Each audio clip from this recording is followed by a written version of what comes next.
datang atau masuk seorang lelaki yang di sini bernama Bobby. Saya baca bukunya, dimulai dari dia memperkenalkan diri, memberikan perhatian, itu tidak curiga bahwa ternyata si lelaki ini pelaku child grooming.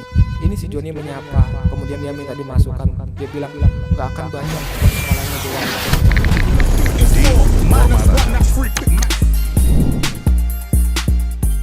Assalamualaikum warahmatullahi wabarakatuh. Kembali lagi bersama saya Awal Porlove, tentunya dalam acara Forum Masyarakat Format. Oke teman-teman, kali ini saya akan ngebahas sedikit kisah tragis seorang artis. Sebenarnya dia masuk kategori artis ternama lah ya, Kawakan udah lama. Cuman karena mungkin dulu pada waktu hitsnya saya masih kecil, seusia dia, sebetulnya lebih tuaan dia ya, lebih tuaan dia 1 tahun. Jadi saya nggak ngerti, mungkin pada zaman saya juga.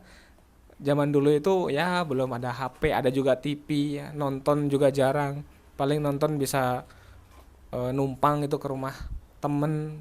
Bahkan dulu jauh sebelum itu ya ke rumahnya kepala desa gitu kan, zaman dulu kan. Kalau sekarang udah nggak sejadul itu gitu. Nah jadi ini kisah tentang seorang artis terkenal ya, dia bernama Aurelie Moermans. Gimana ya cara ngomongnya? Takut salah. Ya intinya itulah, dimana dia menjadi korban child grooming oleh seorang aktor yang pada saat itu terkenal. Kalau sekarang udah ya terkenal tapi negatifnya gitu. Aurelie ini menjadi korban grooming yang dilakukan oleh seorang aktor. Kalau di dalam buku Broken String itu dia bernama Bobby. Sengaja dikasih nama Bobby biar tidak membuka privasi pelaku tersebut mungkin ya. Jadi kisah ini dimulai ketika dia pindah dari Belgia datang ke Indonesia dan memulai karir sebagai seorang ya model, mungkin bintang iklan, dan mulai syuting beberapa film gitu. Tapi di situ datang atau masuk seorang lelaki yang di sini bernama Bobby. Saya baca bukunya. Laki-laki ini usianya 29 tahun. Di mana pada saat itu Aurelie itu masih usia 15 tahunan. Secara logikanya ya kan, biasanya ketika ada seorang lelaki yang mendatangi anak perempuannya, orang tua itu pasti memberikan batasan ya, memberikan jarak. Tapi di kasus ini ibunya Aurelie di kisah awal-awal kisah itu dia tidak langsung membatasi, karena mungkin dia menganggap bahwa pertama si lelaki ini tuh nggak jahat, kedua dia pada saat itu termasuk aktor yang terkenal, mungkin nanti berpengaruh untuk masa depan anaknya. Bayangkan pada saat itu dia kenal dengan seorang aktor yang usianya 13 tahun lebih tua dibandingkan Aurelie ya kan. Jadi pada saat itu dia mulai menjadi korban grooming, atau tampak tanda-tanda bahwa dia akan menjadi korban grooming. Dimulai dari dia memperkenalkan diri, memberikan perhatian, kemudian datang ke rumahnya si Aurelie ini. Ya awalnya hanya sekadar datang, lama karena sudah terjadi begitu lama kebiasaan, sehingga keluarganya, terutama ibu, kemudian ada adiknya, itu tidak curiga bahwa ternyata si lelaki ini pelaku child grooming. Pada saat itu ayahnya masih di Belgia ya, belum ke Indonesia, karena si ayahnya juga itu menunggu info dari perkembangan gimana karirnya si Aurelie gitu kan. Ya walaupun fun fact-nya sih kemudian si Aurelie ini malah justru jadi korban grooming yang dia nggak sadari. Gimana sih teman-teman cara kerja grooming yang dialami oleh si Aurelie ini, child grooming yang dilakukan oleh pelaku untuk atau kepada si Aurelie ini, yaitu pelaku ini yang usianya relatif jauh lebih tua daripada dia datang seolah memberikan perhatian, memberikan pertolongan, kepedulian, cinta kasih ya kan, sehingga si korban itu merasa bahwa orang ini adalah malaikat penolongnya, orang ini adalah orang yang peduli dengannya. Berlanjut kemudian dia merasa apakah ini yang dinamakan cinta dan lain sebagainya. Dan dia tidak tahu, tidak bisa membedakan apakah ini salah, apakah ini benar. Notabene kita tahu di usia segitu dia masih belajar, apalagi dia nggak ngerti apakah ini itu salah, apakah ini benar, apakah ini dilarang agama atau tidak. Pada akhirnya dia, si Aurelie ini terjebak dalam hubungan child grooming dengan lelaki yang sebetulnya itu adalah penjahat. Nah, sampai sini kemudian mulailah terjadi eksploitasi terhadap si Aureli ini. Jadi eksploitasinya itu kalau teman-teman ngebaca bukunya itu sangat menjijikan ya. Di sini saya pengen cerita sebetulnya, cuman karena ada anak sama istri mungkin saya sepil tipis aja deh. Dimulai dari gimana si Bobby di buku itu dia mendekati keluarganya, kemudian mendekati anaknya, selalu sering bersamanya. Jadi seolah-olah dia adalah penolong bagi si Aureli ini, tetapi di sisi lain dia menyelipkan kegiatan atau kelakuan-kelakuan yang sebetulnya itu salah.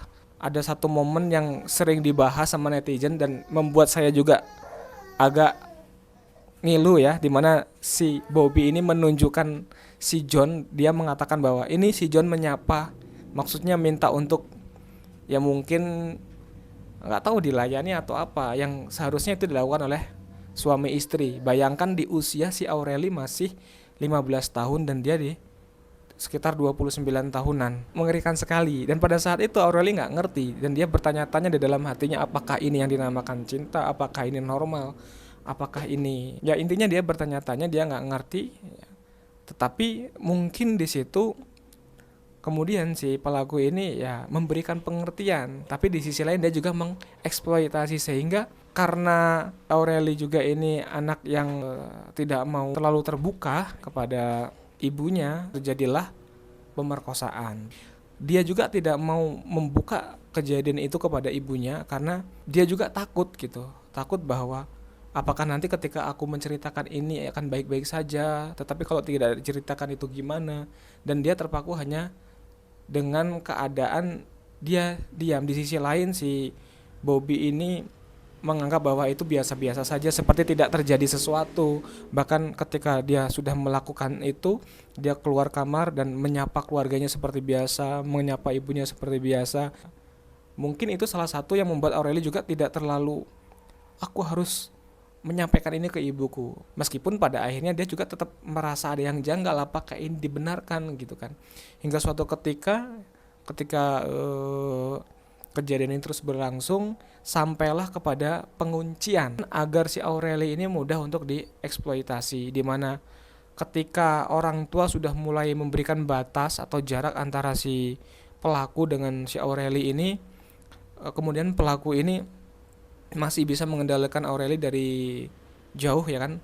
Pertama dia bilang bahwa kalau kamu berani macam-macam atau tidak mau tetap bersamaku, maka aku akan meninggalkanmu dan aku tidak akan bertanggung jawab, aku tidak akan menikahimu. Karena itu kan beban pikiran yang dirasakan oleh Aureli setelah keperawanannya direnggut oleh si Robby, yang ia sendiri masih belum memahami apakah itu benar-benar sesuatu pelanggaran dan dosa besar. Dia tidak mengetahui akan hal itu. Di saat itu dia mengatakan kepada Aureli intinya begini, kalau kamu mau aku bertanggung jawab ya kan, nanti aku akan menikahimu. Sebagai jaminan kamu tidak kemana-mana, kamu harus mengirimkan foto tanpa busana. Dia meminta dikirim satu, masih nggak puas, minta lagi 2, 3, dan itu menjadi rutinitas. Nah itu yang saya katakan bahwa hal tersebut menjadi penguncian eksploitasi. Dari situ maka masalah tidak akan pernah berhenti, ya kan, tidak akan pernah berhenti, karena pada akhirnya dia diancam bahwa ketika kamu tidak menuruti aku lagi, maka foto-foto itu akan aku sebarkan di sosial media. Nah itu yang membuat akhirnya si Aureli Moermans benar-benar menjadi bonekanya di bawah kendalinya, tidak bisa ngapa-ngapain. Di sisi lain pada saat itu dia adalah seorang aktris yang ya bisa dikatakan terkenal. Kalau itu sampai dibongkar, selain dia takut karirnya jatuh, mungkin ya orang tuanya juga pasti akan kecewa dan lain sebagai hal, sehingga mau tidak mau dia mengikuti apa yang diinginkan oleh si pelaku.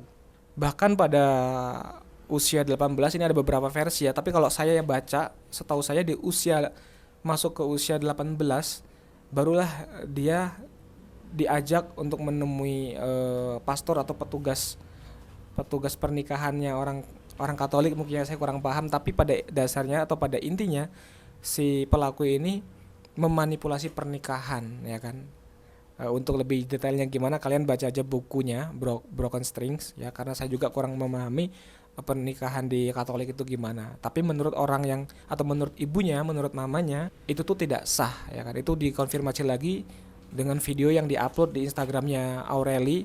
Dia menanyakan kepada ChatGPT dan jawabannya itu bukan pernikahan ya kan. Ketika dia sudah menjadi istrinya dalam tanda kutip ya, yang istri dimanipulasi, dia itu dibawa ke rumahnya pelaku dan di situ dieksploitasi. Bahkan diceritakan satu-satunya kebaikan yang ada di dalam rumah itu adalah ketika dia tidak mencuci pakaian dari kakak iparnya. Jadi dia tuh mencuci semua pakaian anggota keluarga ya, pakaian si pelaku, pakaian orang tuanya, beberes rumah dan lain segala macem. Sampai-sampai karena tidak ada kebaikan lain, sampai-sampai ketika dia tidak diminta untuk menyuci pakaian kakak iparnya, itu adalah sebuah kebaikan bagi si Aureli. Dan tentunya masih banyak lagi ya, seperti salah satunya dia pernah jambak rambutnya dan dihantamkan di mobil ya, pada saat si pelaku ini cemburu di area syuting atau area perkumpulan gitu kan. Diajak ke mobil kemudian dibilang, kok kamu berani begitu, dijedutkan, intinya begitulah. Hingga akhirnya ya, selang waktu berjalan, hari berganti hari, bulan berganti bulan, dan tahun berganti tahun, mungkin ya proses pendewasaan diri akhirnya membuat ia sadar bahwa apa yang ia alami pada saat itu, dia terluka karena ya terluka tangannya karena perlakuan dari pelaku. Kemudian dia sengaja dan mulai berani untuk membuka itu, dan orang-orang di sekitarnya di lokasi syuting dan lain-lain itu melihat, dan itu menjadi pertanyaan, dan akhirnya dia berani untuk mengungkapkan bahwa itu adalah kelakuannya, termasuk kepada orang tua pelaku, dan berani untuk melakukan karena dia mendapat support dari ibunya. Yang awalnya dia nggak pernah berani cerita sama ibunya karena dia tahu ketika dia cerita pasti ibunya akan marah besar. Tetapi pada saat itu akhirnya ibunya menerima kenyataan yang terjadi dan dia mengatakan bahwa Aureli, ini bukanlah pernikahan yang sah secara Katolik, jadi secara hukum kamu tidak menikah. Serem banget ya teman-teman. Jadi pada video kali ini saya ingin menekankan bahwa di dalam agama Islam ya, tanpa mau merendahkan siapapun, tapi saya menarik kesimpulan untuk saya sendiri dan mungkin teman-teman yang beragama Islam, bahwa di dalam agama Islam jelas sekali di dalam Al-Quran Allah berfirman, wala taqrabu zina. Kita tidak boleh mendekati, sekali-kali mendekati pada perbuatan zina. Mendekati saja itu tidak boleh, apalagi sampai melakukan perzinahan. Makanya dalam kehidupan sehari-hari, dalam pengajian kita selalu dibilang kita tidak boleh berpacaran, kita tidak boleh, pergaulan laki-laki dan perempuan itu tidak boleh sembarangan. Kalau dia belum menikah maka dia tidak boleh berduaan, karena dalilnya la yakhluwana rajulun bimraati ila kanu salitsahuma syaiton. Tidak berdua-duaan seorang lelaki dan perempuan kecuali yang ketiganya adalah syaitan. Maksudnya ya pasti akan terjadi perzinahan. Seperti yang diinisiasi oleh pelaku. Dia mengatakan bahwa ini si Joni menyapa, kemudian dia minta dimasukkan, dia bilang nggak akan banyak, cuman kepalanya doang, dan sampai akhirnya terjadi child grooming yang menyeramkan seperti ini. Insya Allah segitu pembahasan pada kali ini, semoga bermanfaat dan ini bisa membuat kita lebih sadar diri lagi dan kita lebih peduli kepada keluarga kita, terutama keluarga kita yang perempuan. Bila ini bermanfaat, jangan lupa like, komen, dan subscribe, share ke teman-teman kalian. Assalamualaikum warahmatullahi wabarakatuh.